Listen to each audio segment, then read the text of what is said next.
Independent Republic of Mike Graham on TalkRadio. Welcome back to the Independent Republic of Mike Graham right here on TalkRadio. We spoke to Paul Bristow there just before the news, MP for Peterborough.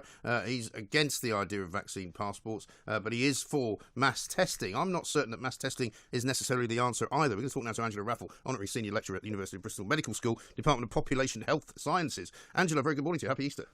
Good morning. Thank you very much for joining us. You've seen and been involved, I'm sure, with some of the mass testing programs that have gone on before. You've written as well about how mass testing only works if it's done properly. What do you mean by that? Well, testing is a really important part of how we cope with the pandemic, and it's valuable if it's done well. But the approach to planning, delivering and evaluating how we've done it in the UK has been really painful to witness. And why is that? Well, I mean, if I draw a contrast, so imagine if in our approach to vaccines we decided, number one, to completely ignore people who knew how to design and evaluate new vaccines.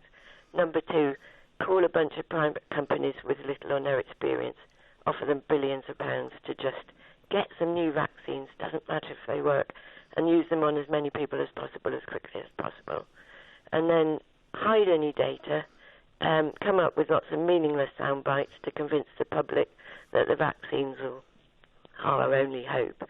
And if anyone raises concerns, just tell them the modelling shows the vaccines will work.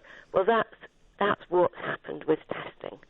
And it's such a lost opportunity, and we really need a rethink. We need to look at... So are you saying that all the testing that the government did and has done since last March has been erroneous? Most of it has been a waste of public money on a scale previously unimaginable. But that means then surely we can't trust the results of that testing. Well, the NHS laboratories have spent decades and decades learning how to do really high-quality testing. The Lighthouse laboratories were set up sort of shrouded in secrecy in a big rush, and the contracts with those laboratories haven't guaranteed the quality. And I don't know if you saw the recent BBC Panorama programme, Undercover Inside a Lighthouse Lab. I haven't. It's really worth a watch. And if you're someone like me who's spent their life around quality assurance programmes and around laboratories, it's just the polar opposite of how we should be looking after the public. Mm. But my worry now, though, Angela, given what you've just told me, is that if the government's policies were being basically produced on the basis of all of these tests and what the results of those tests were, and you're saying the testing system was hopeless, then where is the evidence then for the government to have done what they did? It feels like we've done really well on vaccines. I think everyone agrees on that. We've done really well on treatments as well, so the Chief Medical Officer says we took this hard decision at the beginning to do proper evaluations. And I just think testing, the government was so keen right back last summer on this moonshot proposal to test everyone. Right. And, I mean, I don't know whether it's... I mean, I'd love to hear your ideas. Is it just because the people really behind government are classically educated old Etonians and, are easily swayed by the appeal of a test for everybody? I don't know. I don't think it's that particularly. I think the problem they've got in government is that they have an awful lot of people advising them who have a view about risk, and I think they're not those types of people who are willing to take any risks. I think they're terrified of a public inquiry. They're terrified of doing something wrong. So as a result, everything they do is done through that kind of prism. When you have people telling you that you have to be careful how... I mean, they've more or less admitted that they were sort of nudging people into particular behavioural directions in order not to tell them the real truth of what was going on. There's pretty much evidence to suggest that they did know that this would take longer than 3 weeks to sort out, but they didn't want to tell anybody that at the beginning. And now here we are, where we've got a population, an awful lot of whom don't believe a word they say anymore. That's the trouble, I think.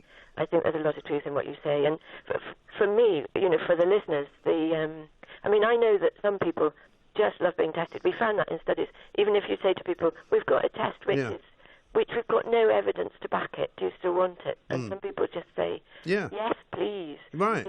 And I mean, you've said something else which I think is important as well, that self-testing is really not the most reliable way to do it. And that's understandable. I mean, I'm currently baffled as to why, for example, my children who are not currently at school are being told that they should take 2 tests a week while they're not at school, in order to replace them, in order to tell people whether they were positive when they were off school. Doesn't make any sense. It doesn't make sense. And we have, so the Public Accounts Committee have looked at test and trace and said this needs to be the cornerstone now and in the future. It seems to have had no impact. It's cost a fortune. There's a bunch of amazing scientists who do something called a Cochrane review of all the tests available. They keep it updated. Their recent publication was very recent. And that showed the data we have on these tests in people without symptoms amounts to only a few hundred people. Right. When we do, in the national screening programs, when we do any self-testing, we would do such careful study to make sure that the tests perform well when used by individuals themselves. We haven't done those studies. Right. You read the manufacturer's leaflet on the Innovatest, for example. It says the person taking the test must be fully trained. Every time you get a new person doing the test, they have to do the control negative sample, the control positive sample, before they do any normal samples on human subjects. Right. They've got So what should they do, Angela? How should they make this work? Because, you can't imagine, I presume, lines and lines of people on public streets queuing up every single day to get 1 of 2 tests a week, can you?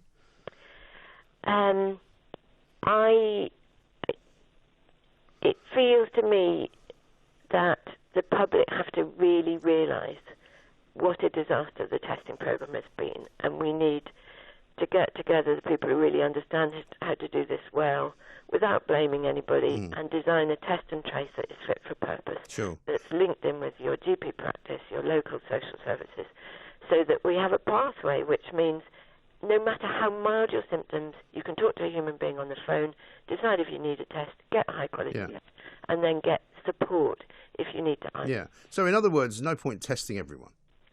There's no point testing everyone. It's a pure distraction to try and save face for the government and to get rid of this mountain of lateral flow tests that they bought many months ago. Yeah. Let me read you this tweet I've got from Carol, who says, this is an extract from an email my son's college sent last week. Students tested in college, 3,285, all negative. Students testing at home, 305, all negative. Staff testing at home, 448, all negative. So you kind of go, well, okay, what was the point of that exactly? Absolutely. And, John Deeks, who's written a lot, who's really sort of creme de la creme in terms of test evaluation, he said maybe we're spending more than £120,000 justifying one case, and that case is probably a false positive. Yes. That's the other problem, that, we know that some of the testing results haven't been all that accurate. And so I think you're right. You're the first person, Angela, that has made any sense of this that I've ever spoken to in a year. That's how terrible the situation is, right? There are so few people telling the truth. There are so few people. I found out, for example, that in one particular area of Sussex, where I've got a friend that lives there, the reason that the death rates were so high at the height of the pandemic was because there was an awful lot of retirement homes and care homes in that particular area. But that was never explained. And so people were sort of terrified for their lives. They didn't know why there was such a high rate of death. And that was the reason. And what you're touching on there, Mike, is that most people actually busy running the local response are so busy and are so constrained in what they're allowed to say to the press. Yeah. That very few people are allowed to be honest. And I'm very fortunate in that I have a university boss who believes in being honest. Good. I wish there were more people like you. Well, if I was still, until quite recently, I was, I worked for the Director of Public Health within Bristol City Council. Were I still in that paid post, I would not be allowed to talk to you today. And so there are thousands of professionals tearing their hair out at what's going on. But in effect, they're silent. Yeah. Yeah, and that really troubles me more than anything, really, because it's not so much what you want to say, it's the fact that you're not allowed to say anything. And there's also this very legitimate fear of undermining public confidence in the response to the pandemic. Yes. But sooner or later, the truth will out. You don't kind of increase public confidence by being, shall we say, dismissive of people who disagree or with a different opinion, or by being in some way authoritarian about what people are allowed to do. Absolutely, and in a way we've learnt that the hard way in the UK screening programme. So I first got involved in the 1980s when the cervical screening programme was really causing untold harm, but nobody was speaking about it. Right. And I made myself extremely unpopular by saying, we need to be honest. And it took 10 years, but honesty then became the watchword of the UK National Screening Programme. Right. We don't even have a communications team. We have an information team. We offer screening. The only ones we recommend are ones where you're helping others, like, for example, antenatal HIV screening, where you're preventing the baby from being born with HIV. Right. Honesty is so important. It really is, absolutely. Well, Angela, thank you so much for your honesty, and thank you for talking to us and explaining some of the things that nobody has yet so far explained. Angela Raffle there from the Bristol Medical School Department of Population Health Sciences. Absolutely fascinating what she had to say. I think we may have to get her back on to talk through more of this, because quite frankly, the idea that this mass testing is going to somehow be a solving agent for people to get back to what's called normal. I've got this from Dave, who says, I have to say the government letting me have 2 tests a week if I want them means I will be able to get back to normal and attend music festivals and live music again. Let's not deny it's a step to normal. No, it isn't, Dave. Why are you taking a test if there's nothing wrong with you? Why should you be forced to take a test in order to go to a concert? Why should you have to prove that you don't have something in order to walk through a door? Maybe you should have to tell people whether or not you've got any convictions for assault. Maybe you should be told, you should be revealing whether or not you've ever suffered from any sexually transmitted diseases before you go into a pub, because it might be that you should be clean before you meet anybody. Is that the world you want to live in? Because it ain't the world I want to live in. This is Talk Radio.